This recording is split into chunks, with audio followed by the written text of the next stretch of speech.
उस मैसेज को पढ़ने के बाद भारी बरसात में भी उसका चेहरा सूरज की तरह खिल उठा था। लकी ने थोड़ी देर की खुशी मनाने के बाद याद किया कि वो सच में गरीब नहीं था। असल में उसके परिवार ने उसे एक परीक्षा में डाल दिया था जिसका नाम था गरीबी अभ्यास परीक्षा। बेटा लकी, तुम हमारे खानदान के वारिस तो हो, पर उसके किसी भी हिस्से पे तुम्हें हक तभी मिलेगा जब तुम एक परीक्षा को पास कर लोगे। मैं कुछ समझा नहीं दादाजी। जब तुम परीक्षा पास कर लोगे तभी तुम्हें तुम्हारा हक मिलेगा। मुझे करना क्या होगा? ये तुम्हें वक्त आने पे बता दिया जाएगा। अभी के लिए तुम बस इतना समझ लो कि you'll have to pack your bags and leave this house. इस परीक्षा के तहत लकी को अग्रवाल खानदान में उसके नाम की जमीन और जायदाद पर तब तक हक नहीं मिलने वाला था जब तक कि वो इस परीक्षा को पास नहीं कर लेता।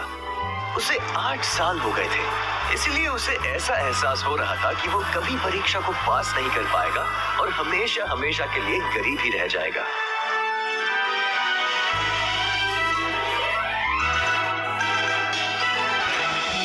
मैंने राहुल के साथ मैचअप कर दिया। आज से यही मेरा बॉयफ्रेंड है।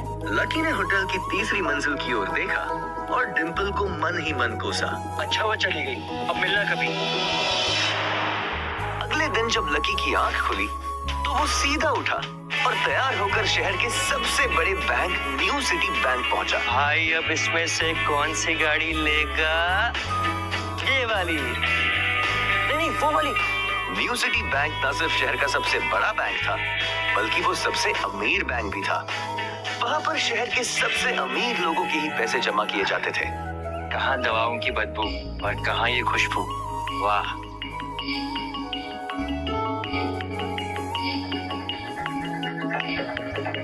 पैसे लेते ही सबसे पहले नए कपड़े खरीदूंगा।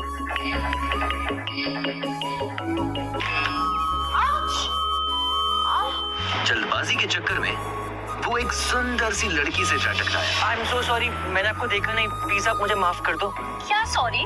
हाँ, और क्यों नहीं देखा तुमने? तुम्हें इतनी बड़ी लड़की दिखाई नहीं देती है? मैं ट्रांसपेरेंट हूँ क्या? बैंक की मैनेजर यास्मीन दोनों की ओर बढ़ती चली आ रही थी। And how is your sorry going to help me at all? Yasmin ने उस लड़की से पूछा। Ma'am, I'm sorry ma'am, are you okay? No, I just hurt my head. I am sorry. और फिर घिन भरी नजरों से लकी की ओर देखने लगी। क्या मैं पूछ सकती हूँ आप यहाँ पर किस काम के लिए आए हैं? मैं अपने पैसे निकलवाने के लिए आया हूँ। What? पैसे? Do you have card? New city bank का कार्ड हासिल करना एक बहुत ही मुश्किल काम था। कार्ड? अगर किसी को भी उस बैंक का कार्ड लेना था तो सबसे पहले उस आदमी को अपने खाते में 5 लाख रुपए पहले से जमा करवा कर रखने पड़ते थे। नहीं है कार्ड? कार्ड तो नहीं है। Very good. जैसे ही उस लड़की ने लकी का जवाब सुना तो वो खिलखिलाकर हंस पड़ी। यास्मीन को तो सिर्फ लग रहा था कि वो पागल है, लेकिन वो लड़की तो अपने मन में मान ही चुकी थी कि ये लड़का सच में कोई पागल है। यास्मीन देखो, अगर ऐसे सड़क छाप लोग तुम्हारे बैंक में आकर कस्टमर्स को परेशान करने लग जाए तो उससे तुम्हारी बैंक को काफी नुकसान हो जाएगा और उसकी इमेज भी काफी खराब हो जाएगी। So I hope as a manager तुम्हें पता है कि तुम्हें इन सब चीजों का ध्यान देना चाहिए एंड नेक्स्ट टाइम मेरे साथ ऐसा कुछ नहीं होना चाहिए। या ma'am, sure I will. This is not acceptable, Yasmin. I'm very disappointed. Just be careful next time, okay? Yes, ma'am. Let's do that. Please take care of yourself, ma'am. And thanks for coming. आज तो वो बाल बाल बच गई थी। इस लड़के का कुछ ना कुछ तो करना ही पड़ेगा। अब ये कहाँ चला गया? मगर जैसे ही वो बैंक में दाखिल हुई उसने देखा कि लकी वहां था ही नहीं। कहाँ गया? गया? थैंक गॉड वो यहाँ से चला गया।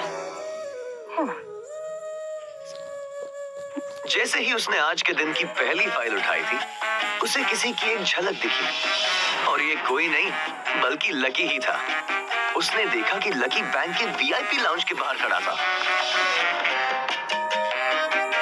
उस कमरे के अंदर शहर के सबसे रईस लोगों का उठना बैठना था। Hey, yo!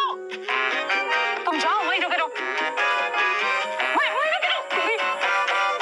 I'm sorry sir, I'm कर्मचारी मैम, तेरी oh my God. VIP lounge के अंदर बैंक का मैनेजर शशिकांत बैठा था। हेलो सर, कैसे हैं आप? How may help you? Lucky VIP lounge का चकाचौंध देखकर थोड़ा झिझक गया था।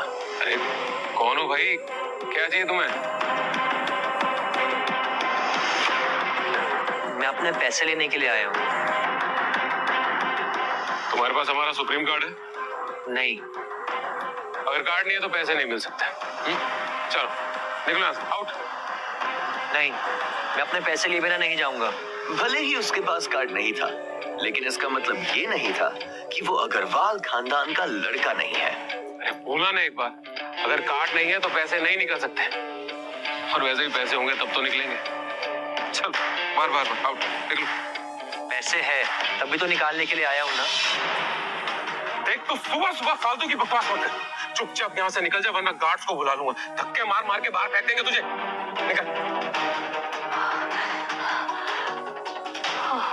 जैसे जैसे मैनेजर उसकी ओर बढ़ता जा रहा था, लकी का डर भी बढ़ता जा रहा था। इतने में लकी को एकदम से याद आया, फिंगरप्रिंट। लेकिन मैनेजर को यह समझ में नहीं आ रहा था कि आखिर लकी को फिंगरप्रिंट की जानकारी कैसे थी। आपने कहा ना आपको कार्ड चाहिए, मेरे पास कार्ड तो नहीं है पर फिंगरप्रिंट है, और मुझे पता है कि आपके यहाँ फिंगरप्रिंट से भी काम चल जाता है। लकी के मुंह से फिंगरप्रिंट सुन के मैनेजर को शक हुआ।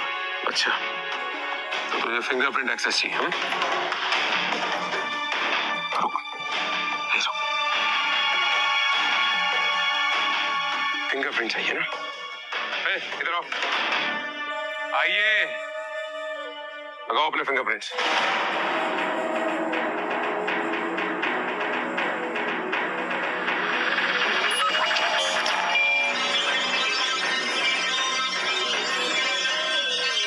सेकंड के बाद मशीन में से एक आवाज आने लगी। उसके अंदर एक लाल बत्ती जल रही थी और वो जोर जोर से बीप कर रही थी।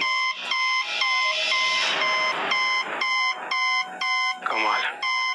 सर, आफ्टर द फिंगरप्रिंट ऐसे नहीं हुए? अब बोलिए। अब सर मैं एक और बार ट्राई करूं? क्या एक और बार ट्राई? मैनेजर उसकी पैंट की ओर देखने लगा। उसे लग रहा था कि लकी ने अपनी जेब में कोई हथियार छुपा रखा था। इससे पहले कि लकी अपनी जेब से कोई बंदूक या बॉम्ब निकालता, मैनेजर ने अपना फोन निकाला और पुलिस का नंबर लगाने लगा। लकी ने उसकी स्क्रीन पर देख लिया था कि वो 100 नंबर पर फोन कर रहा था। लकी बुरी तरह से घबरा गया। सर प्लीज सर आप ये क्या कर रहे हैं? Hello, police control room. क्या लकी उसे पुलिस को बुलवाने से रोक पाता? कहीं उसे कोई फेक मैसेज तो नहीं आया था?